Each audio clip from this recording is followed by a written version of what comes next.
नमस्कार, आप देख रहे हैं जन एक्सप्रेस और आपके साथ मैं आंचल श्रीवास्तव। बिहार में वोटर लिस्ट के रिवीजन को लेकर 9 जुलाई को विपक्ष की तरफ से हल्ला बोल किया गया और अगले दिन 10 जुलाई को सुप्रीम कोर्ट से विपक्ष को झटका भी लग गया।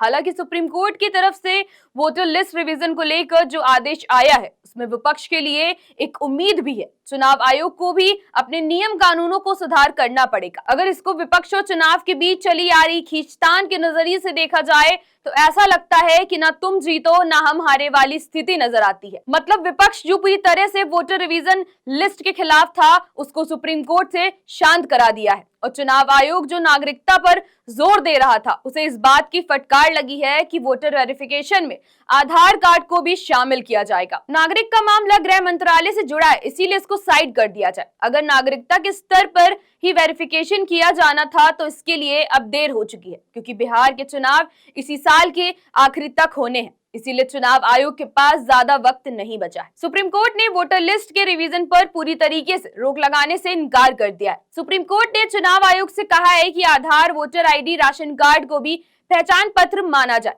3 घंटे की सुनवाई में विपक्ष की तरफ से दलील दी गई कि चुनाव आयोग की तरफ से वोटर लिस्ट के रिवीजन में चुनाव की तरफ से नियमों को दरकिनार किया जा रहा है। वोटर की नागरिकता जांच की जा रही, जो कि कानून के खिलाफ है। अगर नागरिकता के आधार पर वोटर लिस्ट में लोगों के नाम जोड़े या काटे जाएंगे तब तो बहुत बड़े स्तर पर कटौती हो जाएगी। ये काम तो गृह मंत्रालय का है, इसमें चुनाव आयोग क्यों पड़ रहा है? सुप्रीम कोर्ट में वोटर लिस्ट रिवीजन के खिलाफ 11 लोगों की तरफ से याचिकाएं लगाई गई थी। याचिकाकर्ताओं का कहना है कि जब चुनाव में मैच कुछ ही महीने बचे हैं तो चुनाव आयोग की तरफ से मतदाता सूची का विशेष गहन पुनरीक्षण करने की बात की जा रही है और वो भी महज 30 दिनों में। सुप्रीम कोर्ट की तरफ से कहा गया है कि वोटर लिस्ट का रिवीजन करना कोई गलत नहीं है, लेकिन इसे चुनाव से काफी पहले ही कर लेना चाहिए था। सुप्रीम कोर्ट की तरफ से चुनाव आयोग को निर्देश दिया गया है कि वोटर लिस्ट के रिवीजन में आधार कार्ड, वोटर कार्ड और राशन कार्ड को भी पहचान पत्र के रूप में स्वीकार किया जाए। अभी चुनाव आयोग की तरफ से इन दस्तावेजों को स्वीकार नहीं किया जा रहा था, इसीलिए सुप्रीम कोर्ट ने चुनाव आयोग को निर्देश दिया है कि विशेष जांच पुनरीक्षण के समय इस दस्तावेजों को भी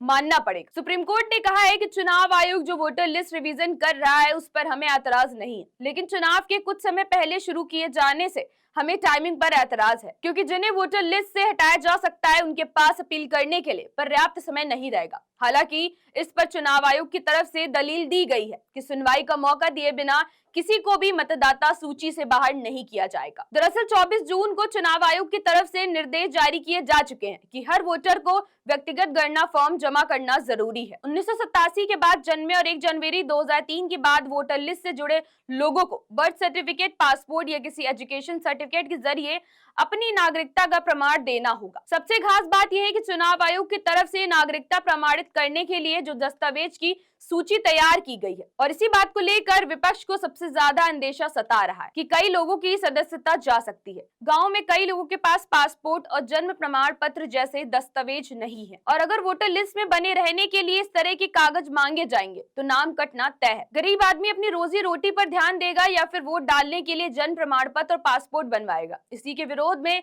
विपक्ष की तरफ से 9 जुलाई को पटना में बंद का ऐलान किया गया, जिसमें राहुल गांधी और तेजस्वी यादव एक साथ चुनाव आयोग के फैसले के खिलाफ सड़कों पर उतरे। फिलहाल 28 जुलाई को इस मामले में फिर से सुप्रीम कोर्ट सुनवाई करेगा और देखना यह है कि उस दिन चुनाव आयोग की तरफ से किए जाने वाले वोटर लिस्ट रिवीजन को क्या फैसला आता है। फिलहाल आज के लिए इस खबर में सिर्फ इतना ही। आप बने रहिए जन एक्सप्रेस के साथ। नमस्कार।